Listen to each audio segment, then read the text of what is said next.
우리 함께 볼 말씀은 시편 27편의 말씀입니다. 하나님을 나의 삶과 나의 인생에서 어떤 분으로 모시고 사는가, 나의 인생의 우선순위에서 하나님이 어디에 계시는가, 하나님을 어떻게 인식하는가 하는 것이 우리의 삶에는 막대한 영향을 미치게 됩니다. 오늘 시편 27편의 기자인 다윗은 하나님을 이렇게 고백합니다. 1절을 보시면 주님이 나의 빛, 나의 구원이신데 내가 누구를 두려워하랴.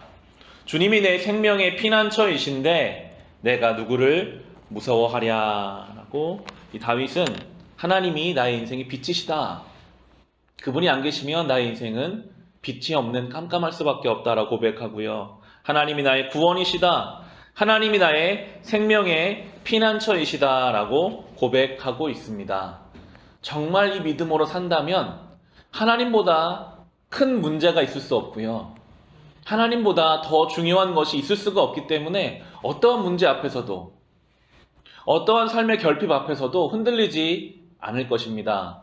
다윗은 그래서 이렇게 고백하죠. 2절과 3절 보시면 나의 대적자들, 나의 원수들, 저 악한 자들이 나를 잡아먹으려고 다가왔다가 비틀거리며 넘어졌구나.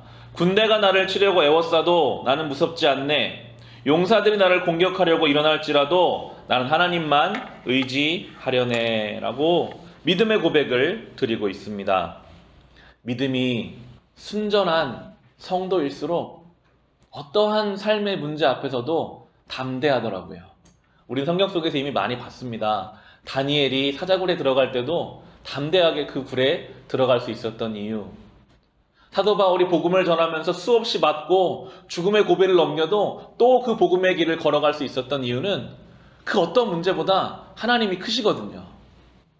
그 믿음이 순전한 성도에게는 다른 것이 보이지가 않아요. 오직 하나님이 나의 인생의 빛이시고 나의 구원자시고 나의 생명의 피난처신데 군대가 나를 애워싸도 그게 무슨 문제가 있냐? 이런 믿음의 고백을 드리는 이 성도의 신앙을 보면서 한편으로 우리를 볼 수밖에 없습니다. 우리의 삶에 하나님이 작아지실 때, 나의 삶의 문제보다 하나님이 더 작아지실 때, 나의 삶의 조건보다 하나님이 더 작게 여겨질 때 우리는 문제에 흔들릴 수밖에 없고 염려와 근심 속에 살아갈 수밖에 없는 것을 다시 한번 보면서 우리가 구할 것, 하나님, 내가 하나님을 온전히 인식하며 살게 해 주십시오. 나를 구원하신, 나의 빛이신, 나의 모든 것이신 하나님을 내가 온전히 바라볼 때 담대하게 흔들리지 않고 살아갈 은혜가 우리에게 임하게 될 것입니다. 이어지는 11절을 보시면 이런 고백을 드리고 있습니다. 주님, 주님의 길을 나에게 가르쳐 주십시오. 내 원수들이 엿보고 있으니 나를 안전한 길로 인도하여 주십시오. 라고 고백합니다. 길에 대해서 묻습니다. 여기서 말하는 길은 인생 길을 뜻할 것입니다. 길, 어떻게 살아야 합니까? 우리는 다 똑같이 2019년 4월을 처음 삽니다. 아무도 이날을 살아본 사람이 없어요. 그래서 똑같이 불안합니다. 내가 지금 잘 가고 있는 게 맞을까? 내 인생의 길이 온전히 가고 있는 것이 맞을까? 예수 믿지 않는 사람도요, 그걸 숨기고 살아서 그렇지 다 똑같습니다. 늘 불안합니다. 이 인생길이 제대로 된 길일까? 그때 우리가 할 수 있는 기도는 이것입니다. 주님, 그 길을 나에게 가르쳐 주십시오. 저는 알지 못합니다. 주님이 나에게 가르쳐 주시는 길, 주님이 나에게 보여주시는 그 길이 가장 안전한 길임을 이 시편 기자는 알고 있기에 우리도 그 길을 구해야 합니다. 우리가 주님께 그 길을 구하며 나갈 때 때로 주님이 막으십니다. 그러면 주님이 이 길을 원치 않으시는구나 하고 느끼고 다른 길을 찾아가야 할 것이고요. 우리가 가는 그 길 가운데 주님 평안함을 주신다면 이 길이 주님 원하시는 길이구나 믿고 그 길을 걸어가는 것. 우리가 기도할 기도의 제목에 때로 우리의 필요와 간구도 있겠지만 가장 중요한 기도의 제목이 있다면 주님 길을 가르쳐 주십시오. 내 인생이, 우리의 가정이 가야 할 길, 주님이 보여주신 그 길을 날마다 사모하며 가야 할 것입니다. 마지막은 14절입니다. 너는 주님을 기다려라. 강하고 담대하게 주님을 기다려라 라고 말합니다. 기다리는 것, 이것이 믿음입니다.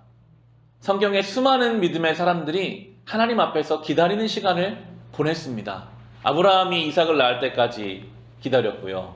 모세가 40년을 광야에서 시간을 보내야만 했습니다. 수많은 사람들이 하나님 앞에 기다리는 시간을 보냅니다. 그래서 오늘도 말하죠. 주님을 기다려라. 강하고 담대하게 주님을 기다려라. 왜냐하면 세상은요, 끊임없이 우리를 못 기다리게 하거든요. 하나님이 어디 있어? 기도한다고 뭐가 되겠어?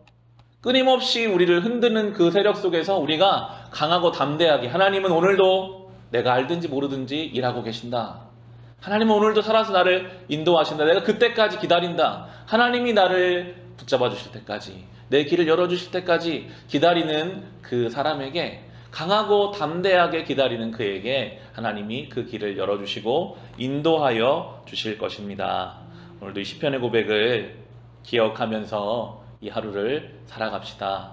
때로는 기다리시고, 때로는 하나님의 길을 구하시고, 그리고 하나님이 나의 삶에 가장 큰 분이심을 늘 고백하며 어떠한 문제와 아픔에도 흔들리지 않고 담대하게 이 하루를 살아갈 수 있으시기를 우리 주님의 이름으로 축원합니다.